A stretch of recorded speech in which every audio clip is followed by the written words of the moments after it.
Kumusta?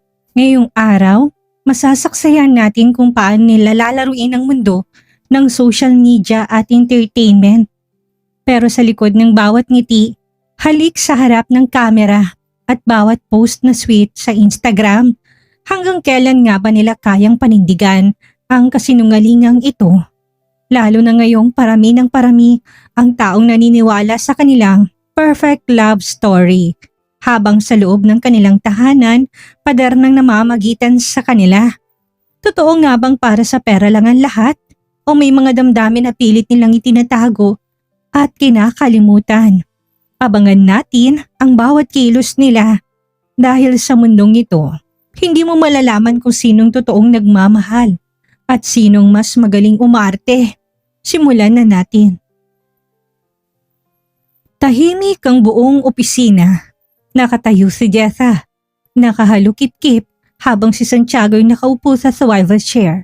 May bahagyang ngiti sa labi pero ang mga mata niya malamig at mapanganib. Jessa, susunod ka sa ayaw at sa gusto mo.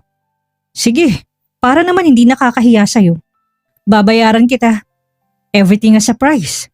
Napatingin to sa kanya, tila hindi makapaniwala sa narinig. Babayaran mo ko? Talagang mukhang pera ang tingin mo sa akin.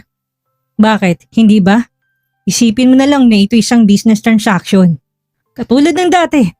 Kailangan mo lang magmukhang mahal mo pa rin ako sa harap ng lahat. Pero I clearly remember na sinabing mahal mo ko. So hindi ka na mahirapang umakting dahil ayaw mo lang aminin you're still in love with me. Ani ang mapanukso. Sa dami ng kasinungalingang sinabi ko sa'yo, heto ang totoo. Hindi rin kita mahal. Sinabi ko lang yan para manatili akong nasa kumpanya at mabuhay sa karangyaan. Magkano? Magkano ang ibabayad mo? Total, kulang isang buwan na lang naman ako magtitiis na makita ka. Basta pera gagawin mong lahat. Good. Alam kong papayag ka rin. Magkano nga? 20 million. Saglit na nag-isip si Jessa. 30 million. Umupo to sa harap niya, tanda ng pagsang-ayon. Mukhang handa tong makinig. Nilabas niya ang laptop at ipinakita ang public image plan. Tahimik si Jessa habang binabasa ang plano. Ang galing mo talaga. Hindi halatang handa ka. Alam na alam mo kung paano magpanggap na may masayang pamilya. Hindi to tungkol sa pagpapanggap. Tutungkol sa disiplina at ambisyon. Parehas tayong professional. Kaya tiwala kung mapapaniwala natin ang mga tao. Kilala mo ko. Gagawin ko lahat. Makuha ko lang ang gusto ko. Tumingin si Jessa sa mga mata niya. Tama ka. Parehas tayong professional liars. Yeah, this is our way to get what we want. Let's be partner on this. Ako makukuha kong award at magandang imahe ng Aquino Group. Ikaw, pera at kalayaan. Win-win situation. Pera at kalayaan. Win-win situation. Fine, pero pagkatapos ng awarding, tapos na tayo. May papipirmahan ako sa iyong kasulatan. Baka guluhin mo ko ulit. Sure, makakaasa kang di kitang gagambalain. Hindi na rin kita pipigilan sa lahat ng gusto mong gawin. Ngumiti si Jessa ng mapait. Okay, deal. Umupo siya sa tabi ni Jessa. Nilatag ang planong nakalista na. Itinuro niyang una sa listahan. Simulan natin ngayon. Mag-post ka ng picture natin sa FB at Insta. Throwback na lang. May mga lumang photos tayo sa event. Pwedeng repost. Lalagyan ka ng bagong caption. Hindi. Ayoko magmukhang pilit. Bagong pictures. Ngayon, ani ang umiling. Ngayon? Santiago, nasa opisina tayo. Exactly. Mas totoo. Mas spontaneous. Wala kang dapat ipahiya. Asawa mo naman ako, hindi ba? Bago pa siya makatanggi, kinuha ni Santiago ang cellphone niya mula sa mesa. Hoy, ibalik mo nga yan. Anong gagawin mo? Ngunit huli na, lumapit siya kay Jessa. Marahang hinilang balikat nito papalapit. Magkadikit ang kanilang pisngi. Ramdam niyang init at bango ng hininga ni Jessa sa gilid ng kanyang muka. Biglang pagtigas ng kanyang pagkalalaki na kaagad niyang inalis sa isipan. Smile, Mrs. Aquino. At bago pa makagalaw si Jessa, kasabay ng kuha ng kamera, ang halik niya sa pisngi nito. Napatigil si Jessa, nanigas, sakay natatayuan. Tinignan niya ang picture sa cellphone. Perfect. Natural. Mukhang in love ka pa rin sa akin. Agad siyang lumayo, tinakpan ng pisngi na mainit pa rin sa halik nito. Santiago, sumusobra ka na. Sweet lang tayo in public. Wala namang tao. Relax. It's just PR, Jessa. You're an actress and a liar, remember? Now post it. Hindi mo na kailangang utusan ako kung paano magpanggap dahil buong pagsasama natin, nagpanggap lang naman akong mahal kita. Singhal niya. Parehas pala tayo. Ano yan para makaganti? Sa bibig mo na nang galing, kaya huwag kang magmalinis. Sinungaling ka din at manggagamit. Sa halip na makipagtalo, ay inagaw niya ulit ang cellphone ni Jessa. Nilagyan niya ng caption. I love you, hubby. You're my favorite person. Tinag niya sarili at saka pinindot ang share button. At sa loob lamang ng ilang segundo, umusbong sa feed sa social media ang larawan nila. Bumaha ng comments mula sa mga kaibigan at netizens. Habang binabasa niyang mga komento nakangiti siya. See, people easily believe what they see online. Uwian na. Halos lahat ng empleyado ay nakayuko sa cellphone. May ngiti sa labi, bulungan dito, tili doon. Ang sweet nila. Akala ko hiwalay na sila. Ang galing, power couple talagang Aquino. Ngunit may ilan din na nagtaas ng kilay. Pilit na pilit naman yung smile ni Ma'am Jessa. Parang scripted. Baka PR stunt lang yan para sa award ni Sir Santiago. Habang papasok si Jessa sa elevator, ramdam nitong mga matang nakatingin sa kanya. Lumipas lang ang ilang oras, pumutok na sa entertainment at business news site ang headline. Santiago and Jessa Aquino, love rekindled? After months of silence, the Aquino power couple finally breaks their quiet with a sweet new selfie. Netizens react. True love wins. Ang iba sobrang kinilig, pero ang iba naniniwalang puro palabas lang. Kinabukasan nakatanggap ng tawag ang PR department ng Aquino Group, isang kilalang business talk show, The Edge of Success. Ang nag-aanyaya ng special guesting para sa power couple na sina Santiago at Jessa Aquino. We'd love to feature the Aquino couples as the embodiment of love and leadership, sabi ng producer sa telepono. Perfect timing for the upcoming Most Successful Businessman of the Year award. Dugtong nito. Nang marinig to ni Santiago mula sa PR manager, natuwa siya.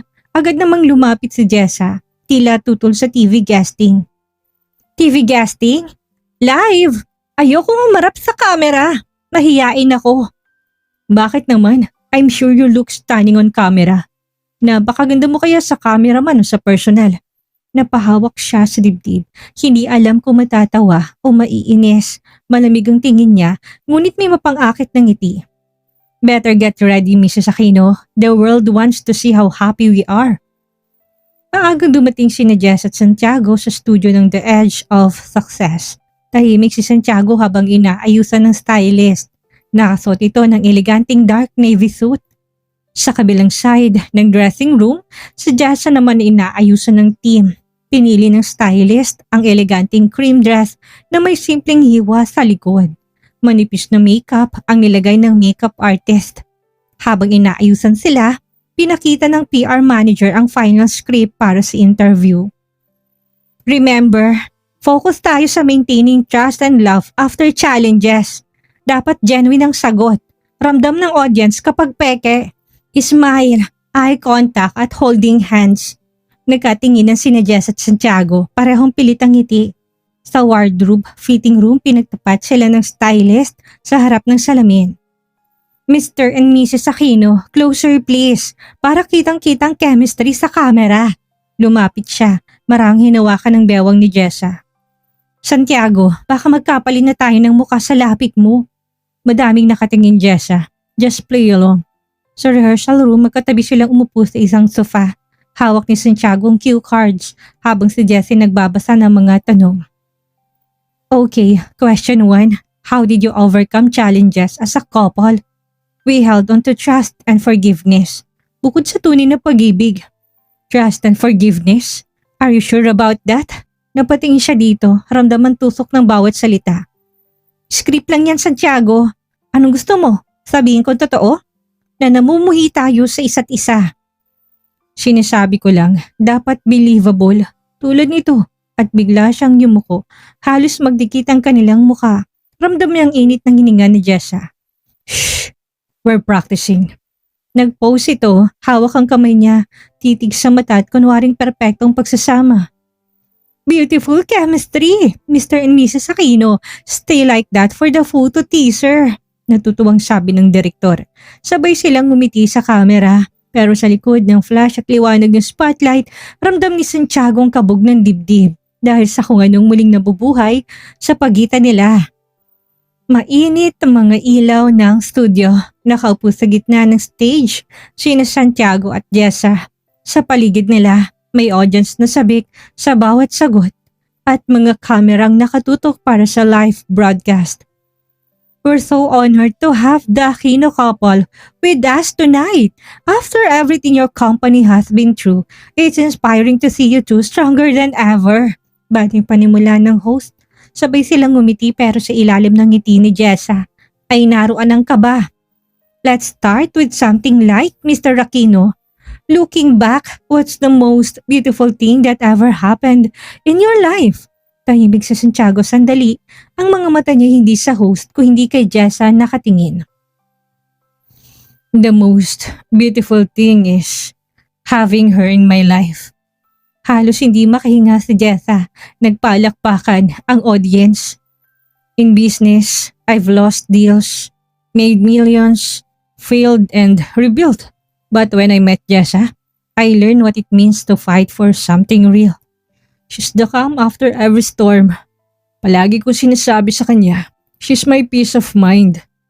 Oh, that's beautiful. Mrs. Aquino, how about you? What's the best thing that's ever happened to you? Tumingin si Jessa sa mga mata ni Santiago. Nakita niya doon ang lalaking minsan niyang minahal at marahil hindi pa rin lubos na nabitawan. The best thing that ever happened to me is loving him, even after all the challenges. Hindi naging madali sa yung pamunuan ng Aquino Group nung inakala ng lahat na wala na si Sir Santiago. Especially after all the problems, because love isn't about perfection. It's about choosing the same person again, even when it hurts.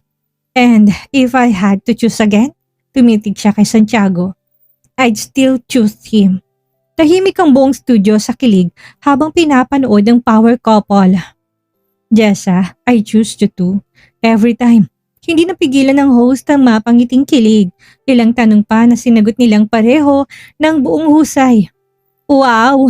Truly, you two redefine power and partnership.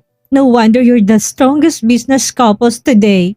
Nagpalakpakan ng audience. Nagyakap sila para sa closing shot. Kinalikan niya si Jessa sa pisngi. Pagkalipas lamang ng ilang oras, mula nang maipalabas ang The Edge of Success, nagtrending agad sa social media ang Aquino couple. Sa opisina ng Aquino Group, tuloy-tuloy ang pagdating ng congratulatory emails at tawag mula sa mga business partners. Ma'am Jessa, tumataas na ulit ang stocks natin. Lahat gustong makipag-collaborate. Ang galing ng interview niyo ni Sir, sabi ni Maya. Buti naman, ani ang mahinang tinig. Ngumiti siya pero alam niyang hindi yun ngiti ng tagumpay. Sa bawat papuring natatanggap niya, mas lalong bumibigat ang dibdib niya. Pagkatapos ng mahabang araw ng media coverage, bumaba na sila ni Santiago sa parking lot ng taxi. Mauna ka na, aniya. Ilang hakbang pa lang, bigla siyang pinigilan nito. You're coming home with me. Santiago, hindi ba't nagkasundo na tayo na kapag tayong dalawa lang, walang palabas? The public's eyes are on us. The moment you go back to your apartment alone, the press will sniff blood. Humugot siya ng malalim na hininga. I can handle rumors. I just need space. Naiinis ako kapag nakikita kita. Baka pumangit ang anak ko kapag ipinaglihi ko sa sama ng loob. You want space, but not scandal. Think carefully, Jessa. One room photo at mababaliwalang lahat ng pagod natin. Malaki ang bahay ko. Hindi natin kailangan magkita. Hindi siya nakasagot. Alam niyang tama ito. Ngunit habang sumasakay siya sa kotse, ramdam niyang pader na unti-unting bumabalik sa pagitan nila. Pagdating nila sa bahay, pareho silang tahimik. Diretso siya sa guest room. Nandun na ulit ang mga gamit na naiwan niya. May mga bago pang kagamitan para siyang nagbalik sa kulungan. Napatingin siya sa kalendaryo. 3 linggo na lang. 3 linggong pagpapanggap at kalbaryo. 3 linggo na lang. Kaya ko to. Pagkatapos nito, tuluyan na ako magiging malaya. Bulong niya sa sarili. Tahimik ang buong bahay. Tanging lagaslas ng ulan sa labas ang maririnig. Kakatapos lang na maligo ni Jessa. Nakasuot ng simpleng night dress na may marahang kumatok sa pinto. Jessa, kumain ka na muna ng dinner. Hindi na. Busog pa ako. Gusto ko nilang magpahinga. Ani ang bahagya lang na binuksan ng pinto. Isasara na sana niyang pinto nang biglang iharang ni Santiago ang kamay nito. Sandali lang. Bago pa siya makapagsalita, mabilis nang pumasok sa kwarto. Napalunok siya, hawak pang tuwalya sa balikat. Tahimik si Santiago habang nakatingin sa paligid. Parang isang strangherong unang beses nakapasok doon. Pumunta to sa bintana. Hinaplos ang kurtinang kulay emerald green. Kapansin-pansin sa gitna ng mamahaling ilaw mula sa lampshade. Nagustuhan mo ba? Ang alin? Yung kurtina, paborito mo hindi ba? Green? Kaya pinalitan ko lahat ng kulay dito. Gusto ko na mas komportable ka. Hindi agad siya nakasagot. Hindi mo naman kailangan magabala. Hindi ako magtatagal dito. Sayang lang ang effort mo. Gusto ko lang, masama bang gumawa ng bagay para sa misis ko? Lumapit to ng dahan-dahan, tila sinusukat ang distansya nila. Gusto mo ba ng bagong ayos ng room mo o mas gusto mo yung dati? Pwede nating ibalik kung gusto mo. Makulit ka rin no, sinabi ko na huwag ka nang magabala. Umalis ka na nga at inaantok na ako. Kaso, tila wala tong nadinig. Habang lumalapit si Santiago sa kanya, kinuha nitong tuwalya sa balikat niya at marahang ipinunas sa buhok niya. Baka magkasakit ka. Basang-basa pang buhok mo. Napatigil siya. Hindi niya alam kung gusto niyang awatin o hayaan ito. Tinabig niyang kamay nito at inagawang towel. Matutulog na ako. Bawal magpuyat ang buntis. Ani ang binuksan ng pinto ng maluwag. Bakit mo ako tinataboy? Mag-uusap pa ba kayo ni Alvin sa phone? Umikot ang mga mata niya. Oo, malamang. Pag-uusapan namin yung mga plano namin sa buhay. Umalis ka na nga. Hindi niya alam kung bakit nabubwisit siya sa mukha ni Santiago. Paalala lang, Jessa. Habang magkasama tayo sa ilalim ng iisang bubong, ayoko marinig ang pangalan ng lalaki mo. Hindi ikaw magdidikta kung sinong kakausapin ko. Lumabas ka na lang, please. Ayoko makipag-away. Ilang segundo silang nagtitigan. Mata laban sa mata. Huminga ng malalim si Santiago. Good night, Jessa. At bago pa siya makaiwas, mabilis siyang hinalikan nito sa labi. Napatigil siya at naitulak si Santiago. Lumayo itong tumatawa. By the way, bago ko makalimutan, bukas sa-attend tayo sa charity ball. Naibili na kita ng damit nandyan sa closet. Nito na lumabas na. Kinabukasan, maaga pa lang ay nakahanda na si Jessa. Suot ang isang eleganteng black dress na pinili mismo ni Santiago. Tahimik silang dalawa sa biyahe. We're attending the charity event for the orphanage. Nandun si Judge Pantebella. Remember, he values family image. We have to look perfect. A PR stunt? Isa na namang palabas. It's more than that, Jessa. This is Aquino Group's way of giving back. We're donating 500,000 to the orphanage. It's the symbol of our shared advocacy. Tahimik lang siya, alam niyang isa tong malaking palabas. Ngunit kung itong paraan upang mapanatiling reputasyon ng kumpanya, kailangan niyang gampanan ng papel. Sa pagdating nila sa venue, bumungad ang maliwanag na chandelier, mga kamera at mga flash ng kamera. Bumulong si Santiago sa kanya. Jessa, huwag kang titingin. Sa kaliwang side malapit sa stage. Siya si Judge Pantebella, kasama ang asawa niya. Walang nakakaalam na judge siya. May source lang ako. We have to show them our love. Anong gagawin natin? Ayusin mo yung necktie ko. Kunwari concern ka sa akin. Sumunod naman siya kaso napahigpit ang tali niya sa necktie. Aray! Bibigtiin mo ba ako? Anit ang kinuwang kamay niya at dinala sa labi upang hagkan. Lumapit ang mag-asawang Fontebella. Hi! Napanood ng asawa kong interview niyo. Pwede ba kaming magpa-picture? Anang judge. Nagkatinginan sila at hindi inaasahan ang paglapit ng mag-asawa. Sige po, para silang ngumiti at magkahawak kamay. It's always wonderful to witness a couple who not only leads in business but in compassion. Kinikilig ako sa inyong dalawa. Ani Mrs. Fontebella na may edad na ngunit bakas pa rin ang ganda. Hawak pa rin ni Santiago ang kamay niya. We believe success means nothing if you can't share it. Kaya po nandito kami to give back to society and to inspire others na rin po na kahit na anong mangyari, love wins.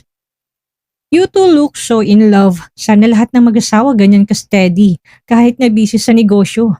What you both have is rare. Ingatan nyo. Nakangiting sabi ni Mrs. Fontebella.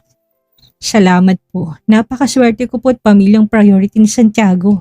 Ilang minuto pang casual na usapan na magsimula ng programa.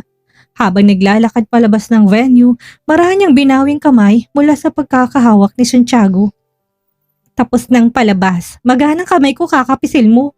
Ang galing ng acting mo, parang tunay. Maanghang niyang sabi. Ikaw din naman best actress. Bago pa makasagot, may lumapit na reporter. Can we get another photo of the Aquino couple? Muli silang napilitang ngumiti at nag-pose para sa picture. Tahimik ang loob ng sasakyan sa kanilang biyahe pa uwi. Tanging ugong ng makina at may hinang patak ng ulan sa windshield ang maririnig. Nakatingin siya sa labas ng bintana, tila pinagmamasdan ng mga ilaw ng lungsod. Si Santiago na nasa Manibela, tahimik din ngunit parang may gustong sabihin. Lumipas ang ilang minuto bago ito nagsalita. Mababa ang tinig, halos pabulong. Salamat sa ginawa mo kanina. Bahagyang lumingon si Jessa, hindi kagad nakasagot. Salamat? Para saan? Sa pagganap, sa pagpapatatag ng imahe natin. Kung hindi dahil sa'yo, baka hindi ganun kagandang tingin ni Judge Fontebella sa akin. May kakaibang lambing sa tono nito, pero imbis na maramdaman ni Jess ang ginhawa, nainis siya. Huwag mo na nga akong pasalamatan para namang hindi mo ako binabayaran para magpanggap. Hindi to libre. Napatigil si Santiago. Napakuyom ang kamay sa Manibela. Dito natin nakikita ang isang malungkot na katotohanan. Minsan mas madali pang magsinungaling sa buong mundo kaysa aminin ng totoo sa ating sarili. Nakakulong sila sa sarili nilang disenyo. Nagtatrabaho para sa pera at imahe habang unti-unting nawawalan ng espasyo para sa tunay na damdamin. Tandaan natin mga kasummer na ang buhay ay hindi isang teleseryo, isang PR stunt na kailangang i-post sa social media para paniwalaan ng iba. Ang tunay na tagumpay ay hindi nasusukat sa dami ng likes, comments o sa ganda ng ating public image. Dahil sa dulo ng araw kapag patay ng kamera at wala ng audience, ang tanging matitira ay ang katotohanan na tayo mismong nagtatanim sa ating mga puso. Huwag nating hayaan na mas malaki pang halaga ng ating reputasyon kaysa sa ating kapayapaan. Maraming salamat sa pakikinig sa parting ito ng ating kwento. Ano sa tingin ninyo? Hanggang kailan kaya magtatagal ang ganitong klaseng laro ni Santiago at Jessa? Mag-comment kayo sa ibaba at pag-usapan natin. Maraming salamat po.